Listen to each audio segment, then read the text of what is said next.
ഈ ശരീഅത്തിൻ്റെയും മുസ്ലിം ഉമ്മത്തിൻ്റെയും ഒക്കെ സംരക്ഷകരായി നിലവിൽ ഉള്ളൊരു പാർട്ടി എന്ന് പറയുന്നത് മുസ്ലിം ലീഗാണ്. ആ മുസ്ലിം ലീഗ് ഈ പറയുന്ന സമസ്തയുടെ ആശയാദർശങ്ങൾ ഉൾക്കൊണ്ടുകൊണ്ട് പ്രവർത്തിക്കുന്ന ഒരു സംഘടനയല്ലേ?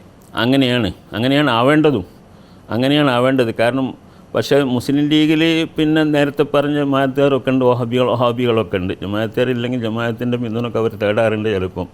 അപ്പം വഹാബികളൊക്കെ ഉണ്ടാകുമ്പോൾ അവർക്ക് അതാ ഞാൻ പറഞ്ഞത്, രാഷ്ട്രീയമായിട്ട് സംഘടിക്കുമുള്ള ഒരു ഇടങ്ങേറ് അതാണ്. അവർക്ക് അവരെയും കണക്കിലെടുക്കണമല്ലോ. അപ്പോൾ അത് പൊതുവായ വിഷയത്തിൽ ആരും കണക്കിലെടുക്കുക, അതിന് തരക്കേടില്ല. പൊതുവായ വിഷയത്തിലൊരു പൊതു പ്ലാറ്റ്ഫോം എന്ന നിലയ്ക്ക് മുസ്ലിം ഉമ്മത്തിൻ്റെ പൊതുവായ കാര്യങ്ങൾക്ക് വേണ്ടിയിട്ട് മുസ്ലിം ലീഗ് പ്രവർത്തിച്ചാൽ അത് നല്ലത് തന്നെയാണ്. അങ്ങനെയാണ് മുസ്ലിം ലീഗ് പ്രവർത്തിച്ച് പോകുന്നതും. ചിലപ്പോഴൊക്കെ മറ്റവരുടെയൊക്കെ ആരൊക്കെ സമ്മർദ്ദം അധികം ചെലുത്തുന്നു, അതിനനുസരിച്ചൊക്കെ ചിലപ്പം വഴിതെറ്റി പോകാറുണ്ട്. അവിടെ നമ്മൾ വേണ്ടതുപോലെയൊക്കെ വിമർശിക്കുകയോ ഒക്കെ ചെയ്യും. അങ്ങനെ ചെയ്യുന്നതിന് തിരക്കേടൊന്നുമില്ല, അവർക്കും തിരക്കേടൊന്നുമില്ല. തിരുത്താൻ വേണ്ടി നമ്മൾ പറയുമ്പോൾ ചിലപ്പോൾ തിരുത്താറുണ്ട്, തിരുത്താതെ പോകുന്ന ചില സംഗതികളുണ്ട്, അവിടെയൊക്കെ വിഷമങ്ങൾ ഉണ്ടാവാറുമുണ്ട്. ഇപ്പോൾ തിരുത്തി സമസ്തയുടെ വിമർശനങ്ങളൊക്കെ ഉൾക്കൊണ്ടുകൊണ്ടാണ് പോകുന്നത് എന്നുള്ളതാണ്. സമസ്തയുടെ മുൻകഴിഞ്ഞ നേതാക്കളൊക്കെ സമസ്തയോടൊപ്പം പൂർണ്ണമായും ബാഫക്കി തങ്ങൾ, പൂക്കോയ തങ്ങൾ, മുഹമ്മദ് അലി ശിഹാബ് തങ്ങൾ, ഹൈദർ അലി ശിഹാബ് തങ്ങൾ ഇവർക്കെല്ലാം നയിച്ചിരുന്നത് ഒക്കെ പൂർണ്ണമായിട്ട് തന്നെയാണ് പോകുന്നത്. ഇപ്പം ചില അസ്വാരസ്യങ്ങളൊക്കെ ഉണ്ടാവുന്നത് പൂർണ്ണമായി നിൽക്കാത്ത ഒരു ഇതുണ്ട്. ഇൻഷാ അല്ലാഹ് അതും നമ്മൾ പരിഹരിക്കാനുള്ള പ്രവൃത്തികളൊക്കെ നടന്നുകൊണ്ടിരിക്കുന്നുണ്ട്. അടുത്ത കാലത്ത് തന്നെ ഇപ്പോൾ ഉദാഹരണം CIC മാഫി വഫിയ എന്ന് പറഞ്ഞൊരു കോളേജ് സംബന്ധമായിട്ടുള്ള ഒരു വിഷയങ്ങൾ ഉണ്ടായിട്ടുണ്ട്. സമസ്ത നേതാക്കൾ അത് പരിശോധിച്ചപ്പോൾ വഴിതെറ്റിപ്പോയിട്ടുണ്ടെന്ന് മനസ്സിലാക്കി അതുമായി ബന്ധപ്പെടാൻ പാടില്ല എന്ന് പറഞ്ഞു. പക്ഷേ അത് പൂർണ്ണമായിട്ട് ലീഗിൻ്റെ നേതൃത്വം വിട്ടിട്ടില്ല എന്ന ഒരു വിഷമം നാട്ടിലൊക്കെ നടക്കുന്നുണ്ട്. അവസാന ഘട്ടത്തിലും ഒരു ഒത്തുതീർപ്പ് ചർച്ച ഇന്നലെയും നടക്കുന്നുണ്ട്. ആ ചർച്ചയിലും CICയുമായി ബന്ധപ്പെട്ട ഒരു ഒത്തുതീർപ്പിനും തയ്യാറാണ് എന്നാണ് നമ്മൾ തങ്ങളൊക്കെ അറിയിച്ചിരിക്കുന്നത്. ഇൻഷാ അല്ലാഹ് അത് നടക്കണം. അത് നടന്നാൽ സുഖമാണ്, ലീഗിനും സുഖമാണ്, സമസ്തക്കും സമുദായത്തിനൊക്കെ സുഖമാണ്. ഒന്നുകിൽ CIC പൂർണ്ണമായും സമസ്തയ്ക്ക് വഴങ്ങണം, അല്ലെങ്കിൽ പാണക്കാട് സാദിഖ് അലി തങ്ങൾ CIC ഉപേക്ഷിക്കണം. അത് അദ്ദേഹം തുറന്ന് പറഞ്ഞതാണ്, അത് ഞങ്ങളോടൊക്കെ പറഞ്ഞതാണ്. പൊതുയോഗങ്ങളിലൊക്കെ അതും പറഞ്ഞിട്ടുണ്ട്. അതായത് സമസ്തയുടെ കൂടെ നിൽക്കല്ലാതെ ലീഗിനെ സംബന്ധിച്ചിടത്തോളം ചിന്തിക്കുന്നവർക്കറിയാം, സമസ്തൻക്കെതിരായിക്കൊണ്ടൊരു ലീഗ് മുന്നോട്ട് പോകാൻ ലീഗിന് കഴിയുമെന്ന് തോന്നുന്നില്ല. അത് ബുദ്ധിയുള്ളവർക്കറിയാം. അങ്ങനെ ആരെങ്കിലും വാശി പിടിക്കുന്നുണ്ടെങ്കിൽ അത് അതിൻ്റെ അവസാനത്തെ വാശിയായിരിക്കും എന്ന് മനസ്സിലാക്കുക. സമസ്തയെ സംബന്ധിച്ചിടത്തോളം മഹല്ലുകളിലൊക്കെ നമ്മൾ അധികം മുസ്ലിങ്ങളും മുസ്ലിം ലീഗുകാർ തന്നെയാണ്.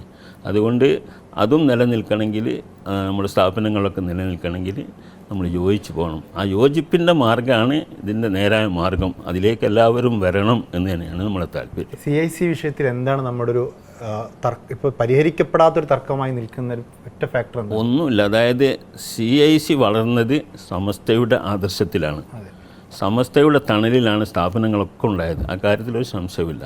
അപ്പോൾ അതിൻ്റെ കേന്ദ്രം വളാഞ്ചേരി മർക്കസ് എന്ന് പറയുന്ന സ്ഥാപനമായിരുന്നു അവിടെയാണ് ഉണ്ടാക്കിയത്. സമസ്തയുടെ അധ്യക്ഷനായിരുന്ന അബൂബക്കർ അസ്രത്ത് എന്ന് പറയുന്ന ആളാണ് ആ സ്ഥാപനത്തിൻ്റെ എല്ലാമായിരുന്നു ഉണ്ടായിരുന്നത്. ഇപ്പോഴും അതിൻ്റെ സെക്രട്ടറി സമസ്ത മുഷാവറ അംഗമായ കാര്യമായ ആതിർശ്ശേരി ഹംസക്കുട്ടി മുസ്ലിയാർ എന്ന് പറയുന്ന ആളാണ്. അവരൊക്കെ സമസ്തയ്ക്ക് വേണ്ടി ഈ CICയെ വളർത്താൻ വേണ്ടി, അതായത് വാഫി കോഴ്സിനെ വളർത്താൻ വേണ്ടി അധ്വാനിച്ചവരും അവരതിനു വേണ്ടി ഫണ്ടുകളൊക്കെ ശേഖരിച്ച് കൊണ്ടുവന്നവരൊക്കെയാണ്. പക്ഷേ ഇന്ന് അതിൻ്റെ നേതൃത്വത്തിൽ നിൽക്കുന്ന ഹക്കീം ഫൈസി എന്ന് പറയുന്ന ഒരു സാധനമുണ്ട്. അദ്ദേഹം എന്തൊക്കെ വായിച്ചിട്ടൊക്കെ കുറച്ച് നമ്മുടെ ലെവൽ തെറ്റി, സമസ്തൻ്റെ വഴി തെറ്റിയിട്ട് സഞ്ചരിക്കുന്ന ഒരാളാണ് എന്ന് കണ്ടെത്തുകയും അദ്ദേഹത്തിൻ്റെ ചിന്താഗതി ഈ പഠന വിഷയങ്ങളിലൊക്കെ ഉൾക്കൊള്ളിച്ചുകൊണ്ട് കുട്ടികളിൽ ആ സമ്മർദ്ദം ചെലുത്തുന്നു എന്നുള്ളതും മനസ്സിലാക്കിയതിൻ്റെ അടിസ്ഥാനത്തിൽ അവരുടെ പരിപാടികളൊക്കെ പരിശോധിച്ച ആൾക്കാർ, നമ്മളെ സമസ്ത നിശ്ചയിച്ച ആൾക്കാർ പരിശോധിച്ചതിന് ശേഷം ആ പോക്ക് ശരിയല്ല. വാഫിയോഫിയ സിലബസിൽ കുറച്ചൊരു പുരോഗമനപരമായി ആധുനിക സമൂഹത്തിന് അനുകൂലമായി മതവിദ്യാഭ്യാസത്തോടൊപ്പം പുരോഗമന വിദ്യാഭ്യാസം കൂടി അതിന് തിരക്കടില്ല. അത് സമന്വയ വിദ്യാഭ്യാസം തന്നെയാണിത്. അതുപോലെ പലതും നമ്മൾ സമസ്ത ഒരുപാട് നടത്തുന്നുണ്ടല്ലോ. എല്ലാം സമന്വയ വിദ്യാഭ്യാസം, ഭൗതിക വിദ്യാഭ്യാസവും മതപരമായ വിദ്യാഭ്യാസവും കലർന്നു കൊണ്ട് പോകുന്നതാണ്. അല്ലാതെ വഹാബി ആശയം കലർത്താൻ പാടില്ലല്ലോ, മൗദൂദി ആശയം കലർത്താൻ പാടില്ല. അത് സമസ്തൻ്റെതല്ലേ. അങ്ങനെ ചിലത് കലർന്നു പോയിട്ടുണ്ട് എന്നുള്ളതാണ്. അത് തിരുത്താൻ അദ്ദേഹത്തോട് ഒരുപാട് വട്ടം ആവശ്യപ്പെട്ടു. ഈ അദ്രിശ്ശേരിയെ മാറ്റി നിർത്തിയാൽ CIC ശരിയായി എന്നുള്ളതാണ്. CICൻ്റെ ബാക്കിയുള്ളവരും ശരിയാവണം, CIC മൊത്തത്തിൽ ശരിയാവണം. അതിൻ്റെ അധ്യക്ഷൻ പാണക്കാട് സാദിഖ് അലി ശിഹാബ് തങ്ങളാണ്. അദ്ദേഹം മുതൽ എന്താക്കണം, അത് ശരിയാക്കിയിട്ട് കൊണ്ടുവരാൻ വന്നാൽ ശരിയാണല്ലോ ഈ തിരുത്തലുകളുടെ ഒക്കെ ആള്. അദ്രിശ്ശേരി ഈ CIC-യിൽ നിന്ന് മാറി നിൽക്കുന്നു. എന്നിട്ട് സമസ്ത പറയുന്നതനുസരിച്ച് അത് നമ്മൾ സമസ്ത പറഞ്ഞതിനനുസരിച്ച് ഒരു മാറ്റി നിർത്തിയിരുന്നു. പക്ഷേ ഇപ്പോൾ അദ്ദേഹത്തിൻ്റെ അകത്തുണ്ട്. അതാണ് വിരോധാഭാസം എന്ന് പറയുന്നത്. അത് പിന്നെ കുറച്ചൊരു ചിന്താക്കുറവ് ആ ഭാഗത്തു നിന്നുണ്ടായിട്ടുണ്ട് എന്നുള്ളതാണ് മനസ്സിലാക്കുന്നത്. സമസ്തയോട് കൂടെ നിൽക്കലാണല്ലോ മുസ്ലിം ലീഗിനും നല്ലത്.